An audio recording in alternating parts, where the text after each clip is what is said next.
समाज के सामने प्रकट होना चाहिए। समाज को अधिक लाभ मिलेगा, वो समाज के सामने आएगा। तो जब ये कहा तो जय सिया राम कहकर हनुमान जी महाराज माँ के आगे सामने, जैसे माँ ने देखा माँ ने मुंह फेर लिया।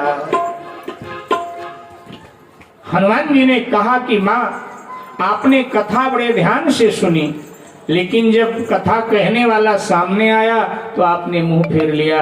शायद आप यही कहना चाहती हैं कि तेरी कथा बड़ी सुंदर है, तेरा मुख सुंदर है। कथा तो सुनने लायक है, मुख देखने लायक नहीं है। शायद ये बताना चाहती हैं, अथवा दुनिया को शायद ये बताना चाहती हैं कि वक्ता को नहीं पकड़ना चाहिए, वक्तव्य को पकड़ना चाहिए। बात भी ठीक है, वक्ता को पकड़ लेने से कोई लाभ नहीं मिलता। आजकल लोग वक्ता को ही पकड़ लेते हैं, वक्तव्य को नहीं पकड़ते। वक्ता को पकड़ने से कोई लाभ नहीं, लाभ तब मिलेगा जब वक्तव्य को पकड़ा जाए। तो शायद यही दुनिया को बताना चाहते हैं आप कि वक्ता को मत पकड़ो, उसके वक्तव्य को पकड़ोगे तो कल्याण हो जाए। सीता जी ने कहा नहीं है कौन तू? बोले मैं भगवान का दूत हूं, भरोसा नहीं, लेकिन मैं आपको माँ कह रहा। सीता जी ने कहा रावण भी जब गया था कुटिया पर साधु के वेश में, उसने माँ ही कहा था। लंका में मुझे कोई माँ कहे फिर भी मैं उस पर भरोसा नहीं करती। सब चाबी उसी में है। तू प्रभु का दूत है, लेकिन मैंने तो कभी तुझे प्रभु के साथ देखा नहीं। कह दिया माने माँ, हम जानत नहीं पहचानत नहीं महावीर, ये मुंदरी कहाँ पाई। पहचानत नहीं महावीर, मुंदरी कहाँ पाई।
देखा तुम्हें चित्रकूट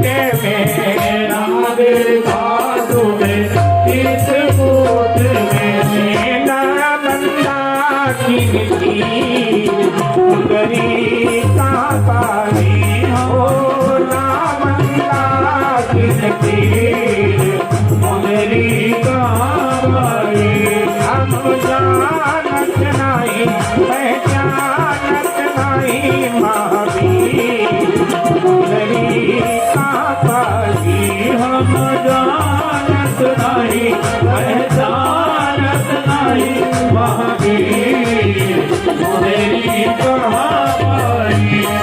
ओ ना देखा तुम्हें पंचवटी में, ना देखा तुम्हें पंचवटी में, ना गोदावरी तीर मुरली कहाँ पाई हम जानत नहीं, पहचानत नहीं महावीर मुरली कहाँ पाई।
जय जय श्री सीताराम, जय जय श्री सीताराम। और तब हनुमान जी ने कहा कि रामदूत में मातु जानकी, रामदूत में मातु जानकी, सत्य शपथ करुणा निधान, सत्य शपथ करुणा निधान, सत्य शपथ करुणा निधान, सत्य शपथ करुणा निधान।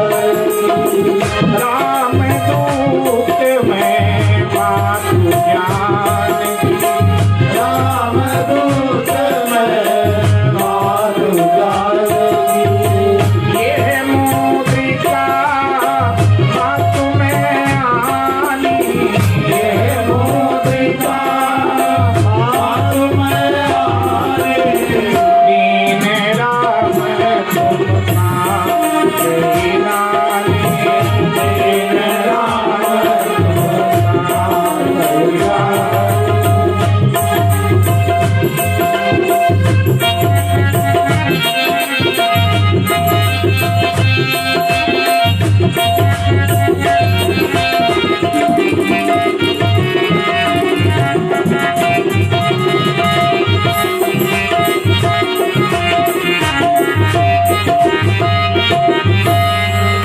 सीता जी ने कहा भरोसा हो,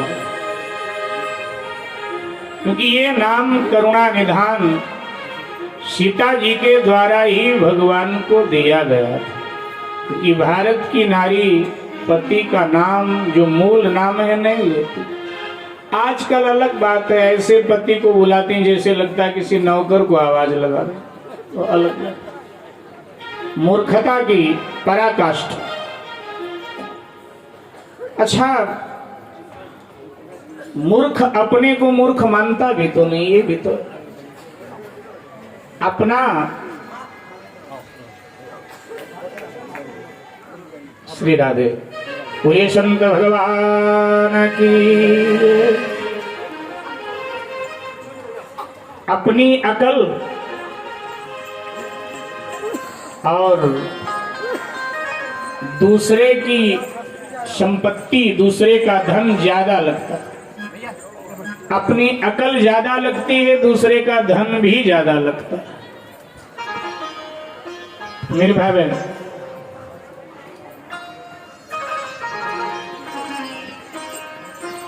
एक घटना याद आई। एक महात्मा जी बता रहे थे,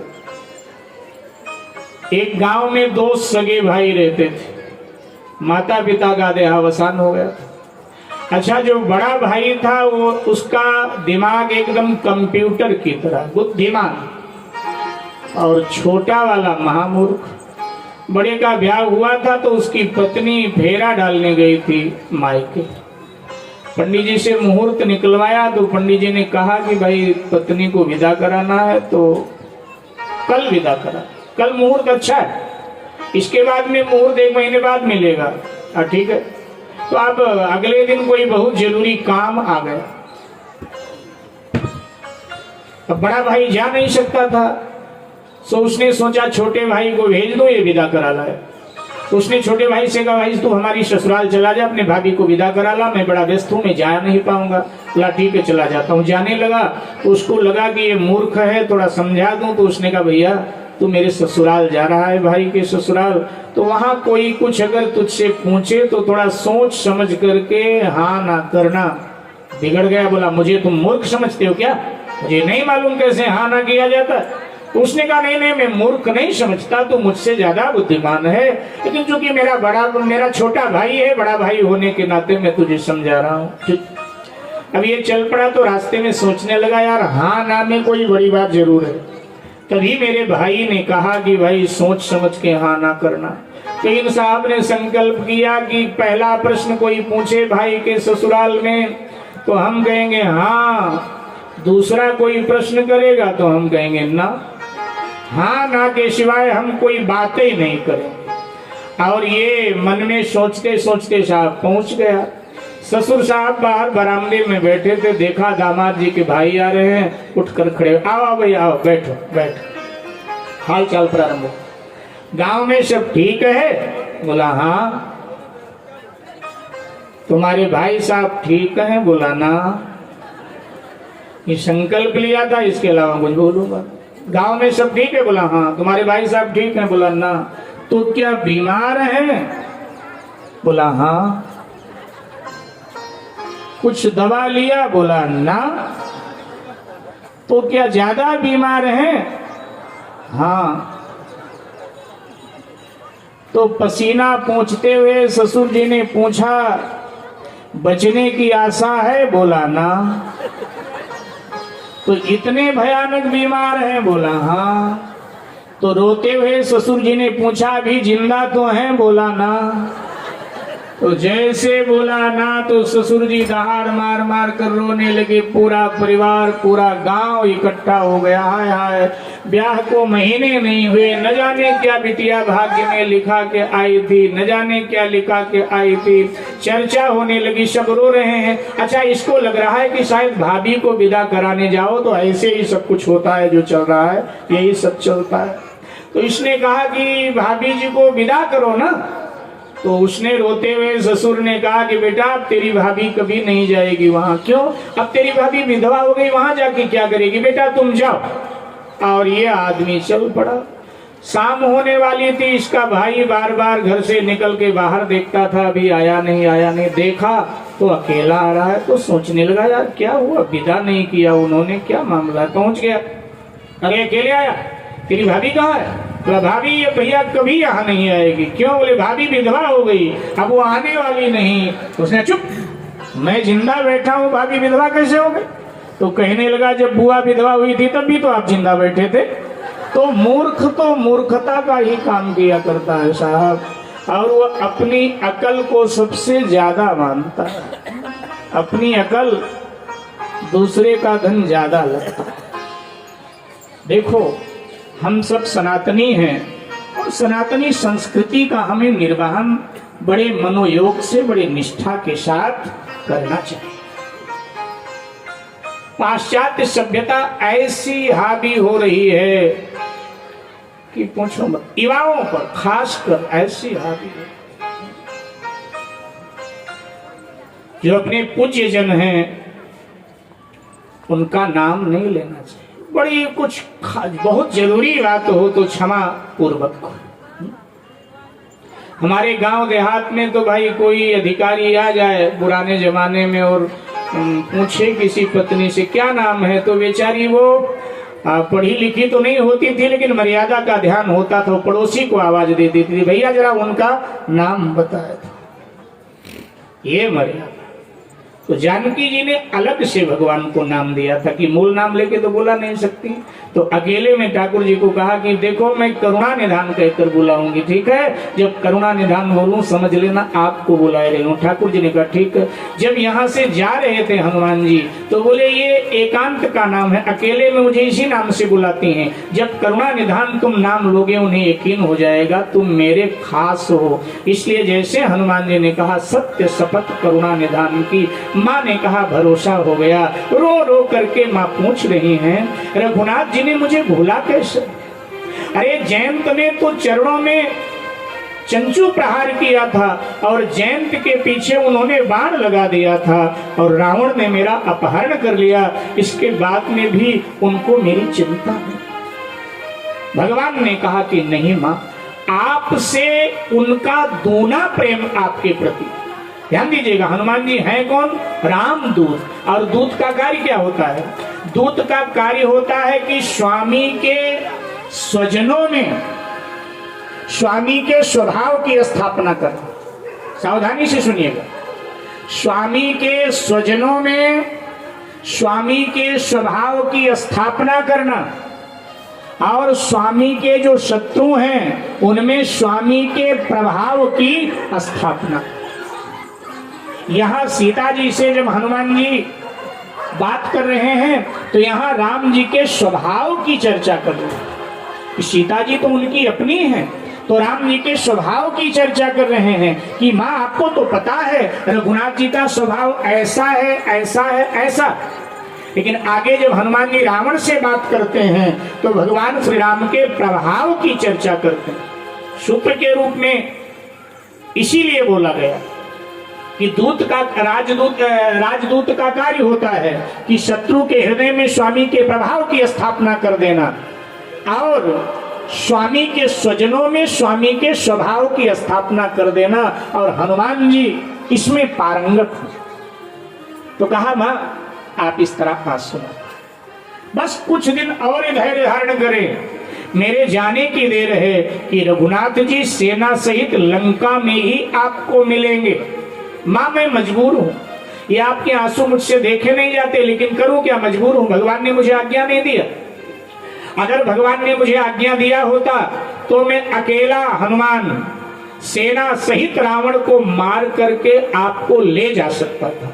जैसे इतना कहा तो सीता जी को लगा कि ये बानर कुछ बड़बोला लग रहा है। सीता जी ने कहा हनुमान एक बात बताओ, रामादल में तुम्हारे जैसे ही सब गिट्टे गिट्टे छोटे छोटे कद के हैं या कोई बहुत बड़े बड़े योद्धा हैं? हनुमान जी लघु रूप में थे, बहुत बड़े बड़े योद्धा हैं। तो हनुमान जी ने कहा मां रामादल का सबसे बड़ा योद्धा मैं ही हूं। तो सीता जी ने कहा बेटा तेरे जैसों से रावण नहीं जीता जाए, यहाँ बहुत बड़े बड़े योद्धा हैं, जाकर भगवान को कहना बड़े बड़े योद्धा लेकर आए, यहाँ पर्वताकार योद्धा हैं, तो रावण जीता जाएगा। हनुमान जी को लगा कि माँ को मेरे बल पर संदेह हो रहा है और एकदम श्री हनुमान जी महाराज जय श्री राम कहकर खड़े हो गए। अपने रूप में कनक भूधरा सार शरीर समर्पण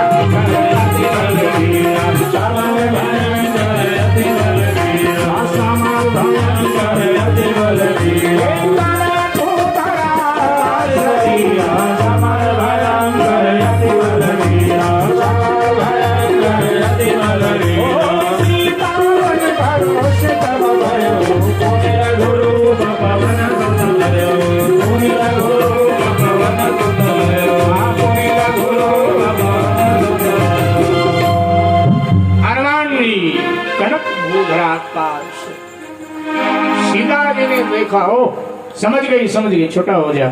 हनुमान जी फिर छोटे हो गए, लघु रूप ले लिया, बोले माँ मैं बड़ा नहीं हुआ, आपकी कृपा दृष्टि जिस पर पड़े वो स्वयं बड़ा हो जाता है।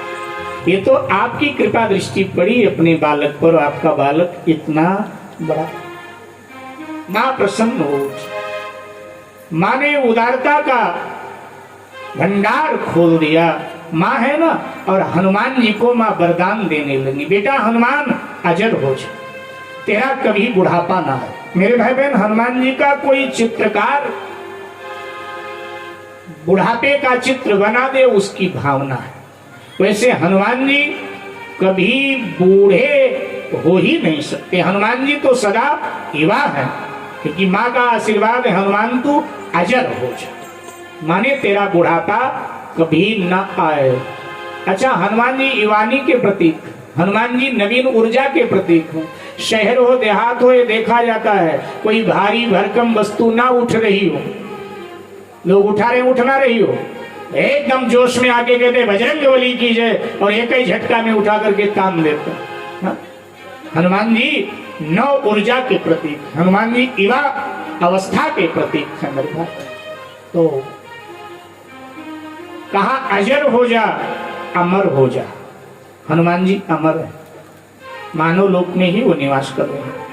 अजर हो जा अमर हो जा, अष्ट सिद्धि नवनिधि का दाता हो जा, रघुनाथ जी बहुत स्नेह करें, वरदान देती जा रही हैं। हनुमान जी को लगा इतना माँ दे रही है, मैं संभालूंगा कहा है तो बहुत ज्यादा हो गया, और माँ तो देती जा रही। माँ का स्वभाव ही देना है मेरे भाई। हनुमान जी ने बीच में बोल दिया, माँ मुझे भूख लगी है, सुनो माँ तुम ही अतिशय भूखा, मुझे भूख लगी है। सीता जी ने पूछ लिया, हनुमान एक बात तो बता, किष्किंधा से लंका तक की तूने यात्रा किया, किष्किंधा से लंका तक तूने यात्रा किया, कोई मिला नहीं खिलाने वाला,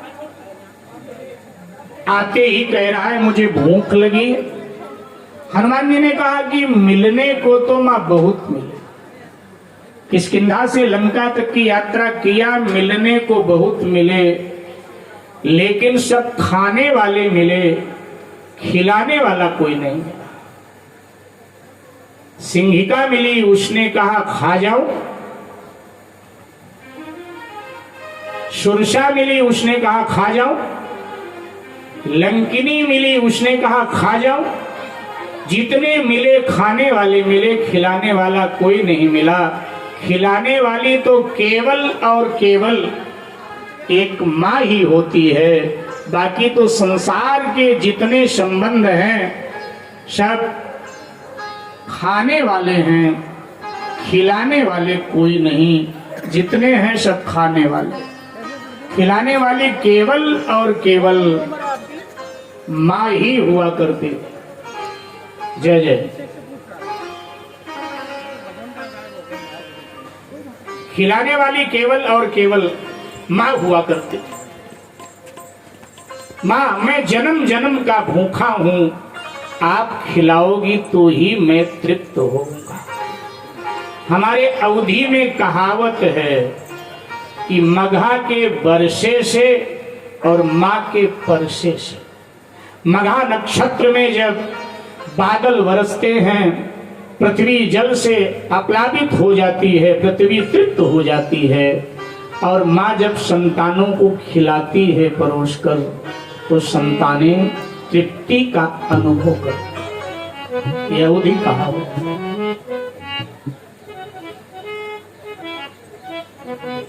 माँ अद्भुत। आदि जगतगुरु भगवान शंकराचार्य ने कहा माँ शब्द नहीं है, तो आदि जगतगुरु भगवान शंकराचार्य कहते हैं कि माँ मंत्र